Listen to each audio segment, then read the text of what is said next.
사과입니다. 하나님 나라와 역사. 자, 한 장 넘기셔서 33면.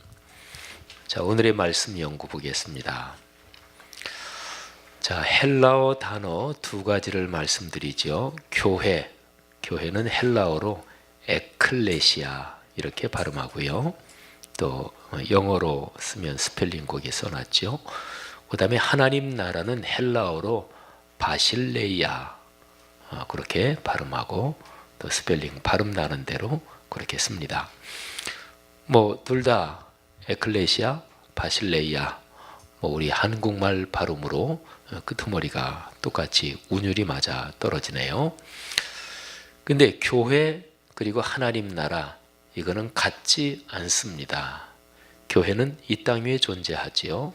근데 하나님 나라는 이 땅에서도 이미 활동하지만 근본적으로 하늘의 나라 또는 하나님 영원하신 나라 이렇게 되는 거죠. 그러나 이 땅 위의 교회 안에 하나님 나라가 이미 활동하고 있습니다. 하나님 나라는 교회 안에서 활동하는 하나님의 능력이며 현실입니다. 우리가 하나님 나라, 하늘나라, 또 하늘나라 이거를 하늘나라는 순우리말이죠. 한자어로 쓰면 천국, 그죠? 하늘이 천이고 나라 국해서 천국. 근데 하나님 나라, 하늘나라, 천국 이런 단어들 뭐 표현은 틀려도 다 똑같은 거를 가리키는 단어잖아요. 근데 이런 말을 들을 때 이거는 나중에 죽어서 가는 그 영원한 나라지 또는 저 세상에 있는 나라지 말하자면 저 피 안에 있는 피 안의 세계에 있는 나라지 이렇게 생각하면 안 돼요. 그 하나님 나라는 우리가 사는 이 현실에서 이미 활동하고 있습니다. 하나님 나라는 능력이고 현실이고 실제입니다. 자, 교회와 하나님 나라의 관계에 대해서 계속 말씀하고 있는데요. 그 다음 문장을 한번 제가 읽어보죠. 교회는 하나님 나라를 바라보며 걸어갑니다. 그러니까 하나님 나라는 교회의 목표며 교회의 완성이죠. 신앙 공동체인 교회에서 현재 진행형으로 역동적으로 작동하는 하나님 나라를 보면서 세상은 하나님을 알게 됩니다. 세상은 하나님을 알지 못하고 깨닫지 못해요. 그런데 이 세상에 존재하는 교회를 보면서 이 세상은 저 교회 보니까 하나님이 계시구나, 하나님이 어떤 분이구나 이렇다는 거죠. 교회는 인간 사회와 역사 속에서 존재합니다. 그렇죠. 교회는 사람들의 모임이죠. 그래서 인간 사회 속에 있죠. 또 역사의 흐름 속에 있죠. 하나님 나라는 역사 속의 교회 안에서 현실적으로 활동하시는 하나님의 활동입니다. 하나님 나라는 역사 속에서 걸어가는 교회의 내적인 동력입니다. 자, 제가 여러 가지로 설명드렸는데 이런 설명이 들으시면서 그런 거구나 하고 감이 잡히시는 분도 있을 테고 또 뭐 교회 하나님 나라 뭐 이 두 개의 관계를 계속 얘기하는데 뭐가 명확하게 잘 안 잡힌다 이런 분도 계실 거예요. 제가 그림으로 설명을 드리겠습니다. 동그라미 두 개를 이렇게 그리는 거예요. 근데 동그라미 두 개가 서로가 떨어져 있습니다. 지금 산수 공부하는 것입니다. 수학 공부, 집합. 제가 뭐 수학이나 산수 별로 잘 못했는데 학생 때 공부하던 그때를 이렇게 떠올려 보면 집합 뭐 그 정도 교과서에 나올 때까지는 괜찮았던 것 같아요. 근데 거기서 더 막 나가면 근데 집합 동그라미 두 개. 근데 이게 서로 지금 떨어져 있습니다. 붙어 있지 않아요. 근데 점점 접근합니다. 그래서 두 개가 닿고 그리고 두 동그라미가 서로 겹칩니다. 겹쳐요. 그러면 두 동그라미가 겹친 부분, 수학 시간 생각납니까? 선생님들이 대개 여기다 빗금을 치죠, 그죠? 이 겹친 부분, 여기를 교집합이라 그러죠. 서로가 두 원이 교차한다 또는 공동으로 이렇게 서로 겹친다. 거기를 교집합 부분이라고 그래요. 동그라미 하나를 교회라고 보고요. 그리고 동그라미 또 하나를 하나님 나라 이렇게 보면 교회와 하나님 나라의 관계는 이 두 개가 원이 이만큼 겹친 이런 관계라고 보시면 돼요. 그러니까 교회와 하나님 나라에 공통 분모가 있습니다. 그거는 바로 예수 그리스도의 복음이요, 삼위일체 하나님을 믿는 신앙이죠. 그래서 이 동그라미 두 개가 겹친 부분, 이 부분에서는 교회와 하나님 나라가 하나다 이렇게 볼 수가 있고요. 그런데 교회는 사람이 모인 모임이기 때문에 사람들의 죄 때문에, 사람의 욕심 때문에 하나님 나라에 진짜 어울리지 않는 모습이 교회 안에 있어요. 그건 이제 두 동그라미에서, 교회 동그라미에서 이 겹치지 않는 부분이죠. 교회가 하나님 나라를 목표로 해서 계속해서 성숙해가고 교회답게 신앙이 자라가는데, 근데 아직까지 교회에 이루어지지 않은 부분, 이쪽을 하나님 나라의 동그라미에서 겹치지 않은 이 부분이라고 얘기할 수 있습니다. 그래서 교회 동그라미를 이렇게 그려놓고 하나님 나라 동그라미는 조금 위에 이렇게 그려놓고, 그리고 이렇게 겹치게 이렇게 한번 해보세요. 그러면 교회는 하나님 나라를 향해서 계속해서 저 높은 곳을 향하여 상승한다, 이런 생각이 드니까 더 좋지요. 어쨌든 그렇게 설명할 수가 있습니다. 근데요, 오늘 우리가 이제 사과 공부하는 제목이 하나님 나라와 역사잖아요, 그죠? 그러니까 하나님 나라는 교회를 통해서 이 세상에서 지금 활동하고 있습니다. 이 세상이라고 하는 것은 우리가 사는 사회, 그리고 역사 흐름을 말하는 거죠. 그러니까 하나님 나라는 영원한 하나님 나라부터 지금 이 세상 역사 속에서 활동하시는 하나님의 활동까지 하나님 나라는 그 모든 것을 포괄합니다. 그러니까 교회와 하나님 나라의 관계처럼 역사와 하나님 나라의 관계도 비슷합니다. 하나님의 나라는 인간 역사 속에서 지금 활동하고 계시는 거죠. 그러면서 세계를 변화시켜 가는 거죠. 자, 오늘의 말씀 연구 밑에서 세 줄을 한번 보지요. 예수님께서 이 세상에서 공적인 사역을 하실 때 가장 먼저 선포한 것은 하나님 나라였습니다. 그 하나님 나라의 사역을 위하여 예수님은 교회를 세우십니다. 교회는 하나님 나라를 목표로 하여 이 세상을 변화시키면서 역사 속을 걸어가는 신앙 공동체입니다. 자, 제가 마가복음 1장하고 사도행전 1장 두 개를 우선 거기에 적어놨는데요. 마가복음 1장은 예수님께서 3년의 공적 사역을 처음 시작하시는 부분이 마가복음 1장에 나와요. 세례 받으시고 그 전까지는 개인으로 사셨다가 이제 공적으로 하나님의 아들로서 메시아로서 공적인 직무를 시작하시는 거죠. 근데 세례 받으시고 광야에서 사탄에게 시험을 받으시고 또 이기시죠. 그리고서 진짜로 공개적으로 활동을 딱 시작하시는데 제1성, 예수님이 제일 처음 선포하신 그 메시지가 무엇일까? 그게 마가복음 1장 14절, 15절에 나와요. 14절, 요한이 잡힌 후 예수께서 갈릴리에 오셔서 무슨 복음을 전파했다고요? 하나님의 복음을 전파하여 이르시되 때가 찼고 무엇이 가까웠다고요? 하나님의 나라가 가까이 왔으니 회개하고 복음을 믿으라 하시더라. 자, 여기에서 예수님의 제1성이 하나님의 나라가 가까이 왔다, 회개하고 복음을 믿으라, 이게 첫 번째 메시지였습니다. 근데 여기에 가까이 왔다, 이 헬라어 단어가 이런 뜻입니다. 아직 안 왔다는 얘기냐? 그게 아닙니다.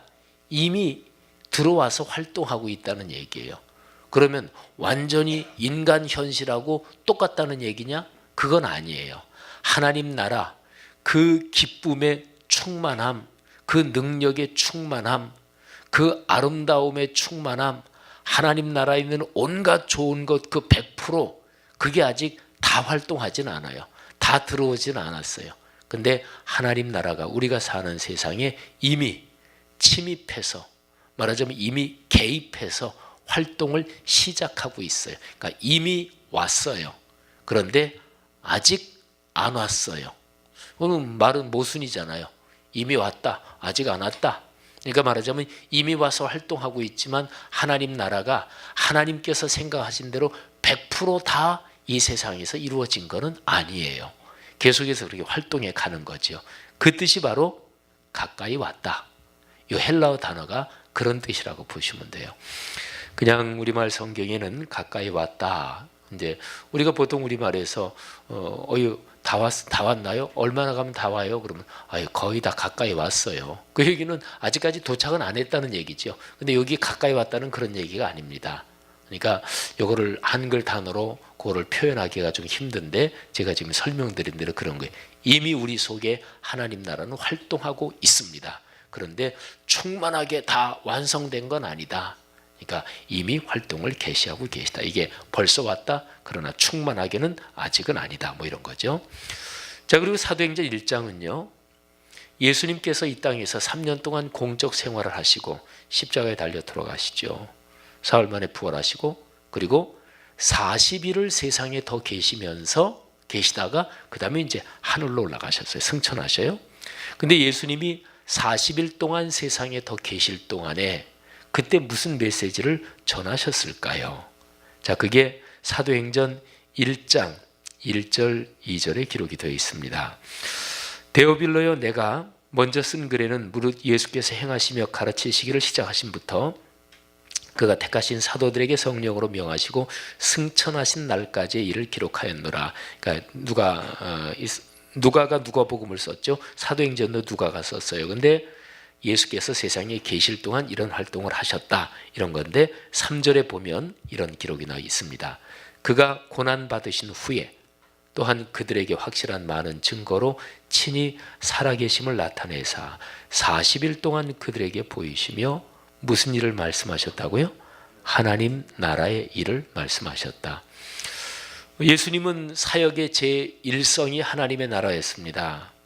그리고 예수님은 계속해서 3년 동안의 공적 생활을 하신 게 사실은 하나님 나라 거기에 대해서 사역을 하신 거고 그리고 마지막에 승천하시기 전에 부활의 몸으로 40일 동안 계실 그 기간에도 하나님 나라의 일을 말씀하셨다.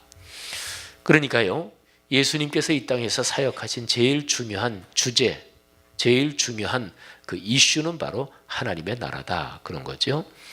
그 예수님이 하신 그 하나님 나라, 그 일을 계속하는 그 모임이 교회예요.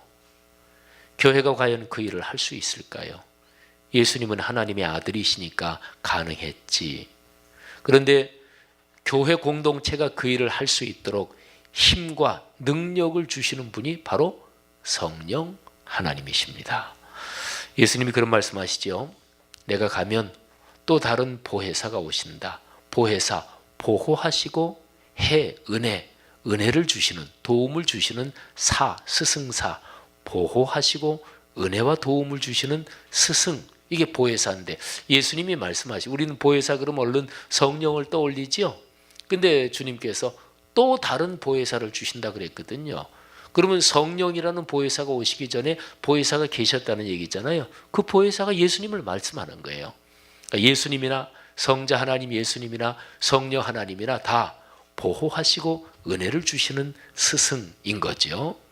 그러니까 예수 그리스도라는 그 보혜사께서 이 땅에 계실 동안에 하신 일이 하나님 나라를 선포하고 하나님 나라의 일을 하신 거예요. 그리고 그분이 승천하시면서 또 다른 보혜사 성령 하나님께서 하나님 나라 일을 계속 바통을 이어받으시는데 성령 하나님은 교회 공동체 안에서 교회 공동체와 더불어 일하신다. 그런 거죠. 자, 한 장 넘겨보세요. 마태복음 5장과 마태복음 13장에 보면 그 하나님 나라가 우리가 사는 현실에서 어떻게 작동되는지 그 얘기를 하고 있습니다. 마태복음 5장 1절부터 쭉 읽어 내려가면 저 유명한 팔복이 나오죠. 쭉 팔복 얘기가 12절까지 나옵니다. 그리고 13절에 보면 저 유명한 너희는 세상의 소금이다. 너희는 세상의 빛이다. 이 얘기가 나오죠. 근데 너희가 세상의 소금이다. 세상의 빛이다. 이 얘기는 그 앞에 나온 팔복을 너희가 깨닫고 팔복을 체험하고 팔복대로 살면 그래야 세상의 소금과 빛이다, 그런 얘기거든요. 근데 어쨌든 세상의 소금과 빛이다, 세상에서 꼭 있어야 할 존재다, 꼭 필요한 존재다. 소금이 있다고 세상이 망가지는 게 아니고 소금이 있어야 세상이 썩지 않습니다. 소금이 없으면 망가져요. 빛이 없으면 세상이 깜깜하고 흑암이 되는 거죠. 빛이 있어야 세상이 밝게 빛나는 거죠. 그러니까 소금과 빛이 있어야 이 세상이 아름다워져요. 긍정적인 쪽으로 존재해요. 그게 바로 쉬운 얘기로 말하면 하나님 나라예요. 하나님 나라가 이 세상에서 활동하면 세상은 망가질까요? 아름다워질까요? 당연하지, 아름다워지죠. 하나님 나라가 이 세상에서 힘이 강해지면 사람들이 추해질까요? 아니면 사람들이 선해질까요? 선해지죠. 그런 거예요. 그러니까 하나님 나라를 이제 성경적으로 신학적으로 여러 가지로 설명할 수 있지만 우선 우리가 여기서 기억해야 될 것은 하나님 나라는 하나님으로부터 온갖 좋은 것이 다 오니까 하나님 나라가 활동한다, 하나님 나라가 작동된다, 하나님 나라가 힘을 발휘한다. 그러면 그 세상, 그 사회, 그리고 그런 하나님 나라를 온 몸으로 고백하며 사는 그런 그리스도인이 있는 그 모임 또는 그 가정은 말이죠, 아름다워지고 행복해지고 기쁨이 넘치고 그리고 하나님의 은혜가 넘치는 거죠. 이게 마태복음 5장이에요. 그 다음에 마태복음 13장은 13장 예수님께서 비유를 쭉 얘기해 주신 그런 장이죠. 그래서 히브리서 11장의 별명은 믿음장, 고린도전서 13장의 별명은 사랑장, 그리고 고린도전서 15장이 소망장이에요. 그런데 마태복음 13장은 비유장, 비유를 말씀하신 장이다. 그래서 별명을 그렇게 붙일 수도 있는데 13장에 나타나는 비유 중에서 여기 24절 이하에 이제 기록된 비유가 뭐냐면 어떤 사람이 자기 밭에 좋은 씨를 뿌렸어요. 근데 사람들이 잘 때 원수가 와서 곡식 가운데 가라지를 덧뿌리고 갔습니다. 그래서 싹이 쭉 나고 계속해서 곡식이 자라는데 곡식만이 아니라 가라지도 이렇게 보입니다. 아직 추수 때까지는 안 됐어요. 그래서 종들이 주인님, 곡식 뿌렸는데 가라지가 어디서 났을까요? 주인이 말합니다. 원수가 그렇게 뿌렸구나. 그런데 종들이 말합니다. 주인님, 가서 그 가라지 그건 전부 다 뽑아버릴까요? 주인이 말려요. 가만 놔라. 괜히 가라지 뽑다가 곡식까지 뽑을까 걱정된다. 추수 때까지 놔뒀다가 추수 때에 가라지는 먼저 거두어서 불에 태워버리고 곡식은 잘 모아서 곡간에 넣겠다. 이렇게 말씀하십니다. 근데 그 밑에 예수님이 해석을 해 주시죠. 쭉 해석을 해 주십니다. 거기에서 씨, 이거는 말하자면 이 세상에 사는 사람들 이렇게 볼 수 있어요. 좋은 씨는 천국의 아들들, 특별히 가라지는 악한 자의 아들들. 악한 자의 아들들, 그거를 조종하고 그거를 세상에 자꾸 퍼뜨리는 사람은, 퍼뜨리는 존재는 마귀 사탄이죠. 세상 끝날 추수 때에 천사들이 추수꾼으로 추수할 텐데 그때에 악한 마귀 사탄에 붙잡혀 사는 사람들은 다 먼저 거두어서 영원한 형벌 지옥불에 던져놓게 되고, 그리고 의인들은 천국으로 들어가게 될 것이다. 그런데요, 마태복음 13장에서 우린 지금 24절부터 읽는데 그 앞에 보면 마태복음 13장에 있는 모든 비유들은 천국의 비유예요. 천국은 마치 이와 같다. 그러면서 말씀하시는 거예요. 그러면 여기 24절 이하에 있는 이 비유도 천국에 대한 비유, 하늘나라, 하나님 나라에 대한 비유예요. 자, 그러면 생각해 보세요. 하나님 나라, 하늘나라는 우리가 세상을 떠나서 육신의 생명이 죽은 다음에 들어가는 저 영원한 하늘나라도 있고, 우리가 사는 이 세상에 이미 작동하고 활동하는 하나님의 나라가 있어요. 아까 말씀드린 대로. 그러면 이 비유, 마태복음 13장 24절 이하에 나오는 이 천국, 이거 천국에 대한 비유인데 이 천국은 어떤 천국일까요? 죽은 다음에 들어가는 영원한 천국? 그게 아니죠. 왜? 여기에 보니까 가라지가 있으니까. 영원한 천국에는 가라지가 없어요. 그러니까 여기에 나오는 천국, 그리고 마태복음 13장에 나오는 이런저런 천국에 대한 다른 비유도 다 마찬가지. 마태복음 13장에 나오는 천국, 그 하늘나라는 이 세상에서 활동하고 있는 하나님 나라를 말하는 거예요. 그러니까 가라지가 아직은 있죠. 여러분, 주님께서는 모든 사람들이 구원을 받기를 원하시는데 특별히 주님께서 관심 가지시는 것은 당신의 자녀들을 보호하시고 당신의 자녀들이 이 세상에서 하나님 나라의 빛을 드러내는 것, 그러니까 영향력을 가지고 사는 것, 이것을 하나님 아버지께서 원하십니다. 그래서 오늘 사과의 제목이 하나님 나라와 역사잖아요. 그러니까 하나님 나라를 충분히 경험하고 하나님을 믿고 살아가는 그리스도인들이 역사 속에서 하나님 나라를 확장시켜야 되는 거예요. 영향력을 가지고 살아야 되는 거죠. 그게 그리스도인이고 바로 그런 그리스도인이 모인 신앙 공동체를 가리켜서 교회라고 얘기하는 거죠. 그래서 필요한 것이 교회와 그리스도인은 자라야 됩니다. 성숙해야 됩니다. 근데 성숙하는 것이 그냥 가만히 저절로 성숙하는 거 없잖아요. 그죠? 성숙하는 데는 언제나 훈련이 필요합니다. 그래서 신앙적으로도 이런 훈련이 필요한 거죠. 여러분이 삶의 길을 걸어가시면서 여러분 안에 계신 하나님의 능력으로 하나님의 나라를 여러분이 먼저 체험하시고 또 그 하나님의 나라가 여러분의 삶, 또 여러분의 자녀들 또는 가문, 또 우리가 속한 이 교회 공동체를 통해서 그 하나님 나라가 한국 사회, 우리가 살아가는 역사 속에서 확대되고 영향력이 커지기를 주의 이름으로 축복합니다. 기도하죠. 하나님 은혜 감사합니다. 귀한 하나님의 사람들, 이분들 모두를 축복하시고 우리 목회자와 귀한 성도님들 더불어 제자반 3차 학기 훈련을 계속해 나갈 때 하나님께서 넉넉한 복을 주옵소서. 속으로 모임 축복하옵소서. 병약한 분들을 위해서 특별히 이 시간 기도합니다. 주여, 이 시간에 병처에 손을 얹으시고 머리에 안수하시고 하나님의 거룩한 능력으로 지금 주께서 강하게 역사해 주옵소서. 건강케 하옵소서. 예수님 이름으로 기도합니다. 아멘.